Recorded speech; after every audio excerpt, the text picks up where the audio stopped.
Est-ce que tu peux nous parler un petit peu de ton alimentation ancestrale? Ouais. Euh, alors moi, l'alimentation ancestrale, si tu veux, je l'ai découverte il y a pas si longtemps finalement.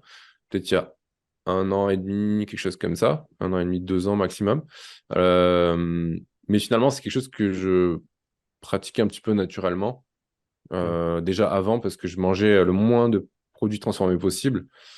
Euh, donc maintenant, c'est sûr que dans mon alimentation, j'intègre peut-être plus d'aliments que j'avais pas l'habitude de manger avant, comme les abats. Maintenant, les abats, c'est quelque chose que j'ai intégré et que j'ai envie de manger plus souvent pour, euh, comme je l'ai expliqué, c'est hyper riche en nutriments. Tu sais, c'est les aliments les plus denses en nutriments de la planète. Ouais. C'est des nutriments en plus qui sont biodisponibles, donc notre corps va vraiment les absorber rapidement, facilement. Donc, il n'y a pas meilleur multivitamine naturel que les abats, notamment le foie de bœuf. Le foie en général, c'est vraiment excellent. C'est des bombes de nutriments. Et du coup, mieux vaut dépenser son argent effectivement dans des aliments bruts comme ça, plutôt que dans des compléments, des multivitamines. Ça, c'est clair. Enfin, pour moi, c'est mieux vaut investir dans de l'alimentation de qualité, bio, avec si possible, provenant de bétail élevé en pâturage, etc. C'est toujours mieux que d'investir dans des compléments alimentaires.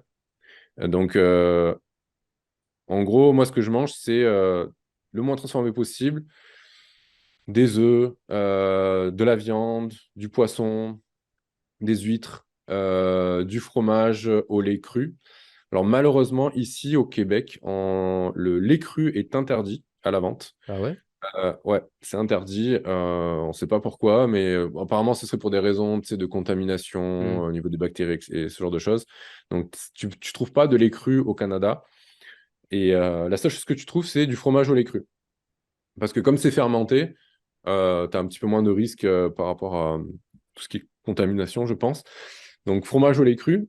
Je bois quand même du lait de temps en temps, mais c'est du lait qui. Alors, c'est pas du lait cru, il est pasteurisé, mais il est non homogénéisé. Mm. Donc, en gros, l'homogénéisation, c'est. En fait, on fait passer, je crois, si j'ai bien compris, on fait passer le lait dans des sortes de pulvérisateurs qui vont pulvériser les petits amas de gras, en fait, de cellules graisseuses. Et en fait, cette, euh, c'est une transformation supplémentaire. Donc, ça dénature un petit peu le lait. Donc, déjà, le lait que je bois, c'est le moins transformé que je puisse trouver, tu vois. C'est Mm. pas l'idéal, mais c'est le moins transformé.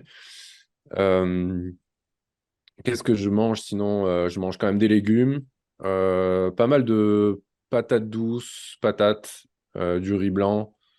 Ça, c'est vraiment, on va dire, les sources de glucides principales, avec les bananes plantains aussi de temps en temps. J'aime bien. Ouais. Euh, je mange pas mal gras, je trouve. Euh, je cuisine avec du ghee, avec du beurre, de l'huile d'olive, de l'huile de coco, principalement. Euh, du chocolat noir, du cacao.